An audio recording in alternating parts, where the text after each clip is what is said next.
ರುಚಿ ರುಚಿಯಾದ ವೆಜಿಟೇಬಲ್ ಪಲಾವ್ ತಿನ್ನಲಿಕ್ಕೆ ರೆಡಿಯಾಗಿದೆ.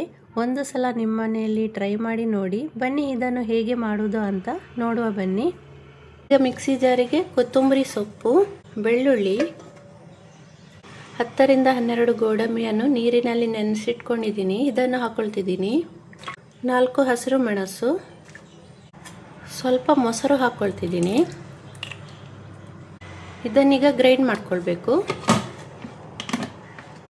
ಈಗ ಇದನ್ನು ನುಣ್ಣಗೆ ಪೇಸ್ಟ್ ಮಾಡಿ ಇಟ್ಕೊಂಡಿದ್ದೀನಿ, ನೋಡ್ತಾ ಇರ್ಬೋದು.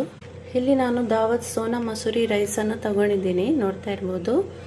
ಈ ಕಪ್ಪಲ್ಲಿ 1.5 ಕಪ್ ಆಗುವಷ್ಟು ನಾನು ರೈಸ್ ತಗೊಂಡಿದ್ದೀನಿ.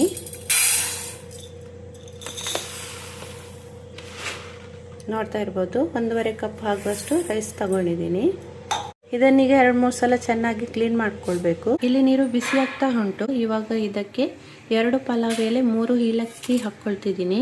ಹಾಗೇನೆ ಸ್ವಲ್ಪ ಉಪ್ಪು ಹಾಕ್ಕೊಳ್ತಿದ್ದೀನಿ. ಇವಾಗ ಇಲ್ಲಿ ಚೆನ್ನಾಗಿ ತೊಳೆದು ಇಟ್ಕೊಂಡಿದ್ದ ಅಕ್ಕಿ ಹಾಕ್ಕೊಳ್ತಿದ್ದೀನಿ. ಇಲ್ಲಿ ರೈಸ್ ಬೇಯಲು ಒಂದು 10 ರಿಂದ 15 ನಿಮಿಷ ತಾಗ್ತದೆ. ಅಲ್ಲಿ ತನಕ ನಾವು ವೆಜ್ಜೀಸನ್ನೆಲ್ಲ ಕಟ್ ಮಾಡ್ಕೊಂಡು ಬರುವ.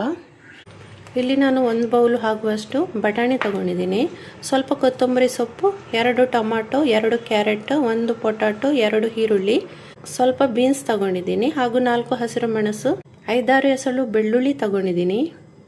ಇವಾಗ ಇದನ್ನೆಲ್ಲ ನೀಟಾಗಿ ಕಟ್ ಮಾಡಿ ಇಟ್ಕೊಂಡಿದ್ದೀನಿ. ಒಂದು ಕಡಾಯಿಗೆ 3 ರಿಂದ 4 ಸ್ಪೂನ್ ಆಗುವಷ್ಟು ತುಪ್ಪ ಹಾಕ್ಕೊಳ್ತಿದ್ದೀನಿ. ಇಲ್ಲಿ ಅರ್ಧ ಟೀ ಸ್ಪೂನ್ ಆಗುವಷ್ಟು ಕರಿಮೆಣಸು, 3 ಏಲಕ್ಕಿ, 2 ತುಂಡು ಚಕ್ಕೆ, 4 ಲವಂಗ ಹಾಕ್ಕೊಳ್ತಿದ್ದೀನಿ. ಇದು ಫ್ರೈ ಆಗ್ತಿರುವಾಗಲೇ ಕಟ್ ಮಾಡಿ ಇಟ್ಕೊಂಡಿದ್ದ ಈರುಳ್ಳಿ ಹಾಕ್ಕೊಳ್ತಿದ್ದೀನಿ. ಈರುಳ್ಳಿ ತುಂಬ ಬ್ರೌನ್ ಕಲರ್ಗೆ ಬರಬೇಕಂತ ಏನಿಲ್ಲ, ಸ್ವಲ್ಪ ಹಸಿ ವಾಸನೆ ಹೋದರೆ ಸಾಕು. ಈಗ 1 ಟೀ ಸ್ಪೂನ್ ಆಗುವಷ್ಟು ಶುಂಠಿ ಬೆಳ್ಳುಳ್ಳಿ ಪೇಸ್ಟ್ ಹಾಕ್ಕೊಳ್ತಿದ್ದೀನಿ. ಇದನ್ನು ಕೂಡ ಹಾಗೆ ಸ್ವಲ್ಪ ಹಸಿ ವಾಸನೆ ಹೋಗೋ ತನಕ 1 ನಿಮಿಷ ಆಗುವಷ್ಟು ಫ್ರೈ ಮಾಡ್ಕೊಳ್ಬೇಕು.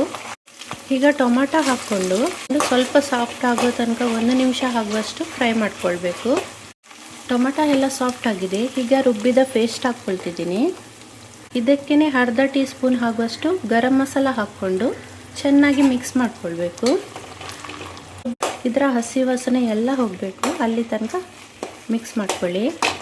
ಇವಾಗ ಕಟ್ ಮಾಡಿ ಇಟ್ಕೊಂಡಿದ್ದ ವೆಜ್ಜೀಸ್ ಎಲ್ಲ ಹಾಕ್ಕೊಳ್ತಿದ್ದೀನಿ. ವೆಜ್ಜೀಸ್ ಹಾಕೊಂಡ ಮೇಲೆ ಕೂಡ ಹಾಗೆ ಮಸಾಲೆ ಎಲ್ಲ ಅದರೊಂದಿಗೆ ಮಿಕ್ಸ್ ಆಗಬೇಕು. ಇದನ್ನು ಕೂಡ 1 ನಿಮಿಷ ಆಗುವಷ್ಟು ಚೆನ್ನಾಗಿ ಮಿಕ್ಸ್ ಮಾಡ್ಕೊಳ್ಳಿ. ಮಸಾಲೆ ಎಲ್ಲ ಮಿಕ್ಸ್ ಆಗಿದೆ. ಇವಾಗ ತರಕಾರಿ ಎಷ್ಟು ಬೇಯಬೇಕು ಅಷ್ಟು ನೀರು ಹಾಕ್ಕೊಳ್ಬೇಕು. ಇಲ್ಲಿ ಒಂದು 2 ಲೋಟ ಆಗುವಷ್ಟು ನೀರು ಹಾಕ್ಕೊಂಡಿದ್ದೀನಿ. ಇವಾಗ ರುಚಿಗೆ ತಕ್ಕಷ್ಟು ಉಪ್ಪು ಹಾಕ್ಕೊಳ್ತಿದ್ದೀನಿ. ಉಪ್ಪು ಹಾಕ್ಕೊಂಡ್ಮೇಲೆ ಚೆನ್ನಾಗಿ ಒಂದು ಸಲ ಮಿಕ್ಸ್ ಮಾಡ್ಕೊಳ್ಬೇಕು. ಉಪ್ಪು ಹಾಕ್ಕೊಳ್ಳುವಾಗ ನೋಡ್ಕೊಂಡು ಹಾಕ್ಕೊಳ್ಳಿ, ಯಾಕೆಂದರೆ ಅನ್ನ ಬೇಯಿಸುವಾಗ ಕೂಡ ಉಪ್ಪು ಹಾಕ್ಕೊಂಡಿದ್ದೀವಿ. ಇವಾಗ ವೆಜ್ಜೀಸ್ ಎಲ್ಲ ಬೇಯಲಿಕ್ಕೆ ಒಂದು 10 ರಿಂದ 15 ನಿಮಿಷ ತಾಗ್ತದೆ. ಲಿಡ್ ಕ್ಲೋಸ್ ಮಾಡಿ ಬೇಯಿಸ್ಕೊಳ್ಬೇಕು. 15 ನಿಮಿಷ ಆಗಿದೆ. ವೆಜ್ಜೀಸ್ ಎಲ್ಲ ಚೆನ್ನಾಗಿ ಬೆಂದಿದೆ, ನೋಡ್ತಾ ಇರ್ಬೋದು. ಈಗ ಬೇಯಿಸಿ ರೆಡಿ ಮಾಡಿ ಇಟ್ಕೊಂಡಿದ್ದ ರೈಸ್ ಹಾಕ್ಕೊಳ್ತಿದ್ದೀನಿ. ಇದನ್ನು ಒಂದ್ಸಲ ಚೆನ್ನಾಗಿ ಮಿಕ್ಸ್ ಮಾಡ್ಕೊಳ್ಳುವ. ರೈಸ್ ಎಲ್ಲ ಚೆನ್ನಾಗಿ ಮಿಕ್ಸ್ ಆಯಿತು, ನೋಡ್ತಾ ಇರ್ಬೋದು. ಇದನ್ನು ಕೂಡ ಒಂದ್ಸಲ ಮುಚ್ಚಳ ಮುಚ್ಚಿ 2 ನಿಮಿಷ ವಾಪಸ್ ಬೇಯಿಸ್ಕೊಳ್ಬೇಕು. ಈಗ 2 ನಿಮಿಷ ಆಗಿದೆ. ಕೊನೆಯಲ್ಲಿ ಸ್ವಲ್ಪ ಕೊತ್ತಂಬರಿ ಸೊಪ್ಪು ಮೇಲ್ಗಡೆ ಹಾಕ್ಕೊಳ್ತಿದ್ದೀನಿ. ಈಗ ರುಚಿ ರುಚಿಯಾದ ವೆಜ್ ಪಲಾವ್ ರೆಡಿಯಾಗಿದೆ, ನೋಡ್ತಾ ಇರ್ಬೋದು. ಈ ನನ್ನ ರೆಸಿಪಿ ನಿಮಗೆ ಇಷ್ಟವಾದರೆ ಲೈಕ್ ಶೇರ್ ಮಾಡೋದನ್ನು ಖಂಡಿತ ಮರೆಯಬೇಡಿ. ಮತ್ತು ನನ್ನ ಚಾನಲ್ಗೆ ಸಬ್ಸ್ಕ್ರೈಬ್ ಕೂಡ ಆಗಿ. ಮುಂದಿನ ಹೊಸ ರೆಸಿಪಿಯೊಂದಿಗೆ ಭೇಟಿಯಾಗೋಣ. ಅಲ್ಲಿ ತನಕ ಬಾಯ್.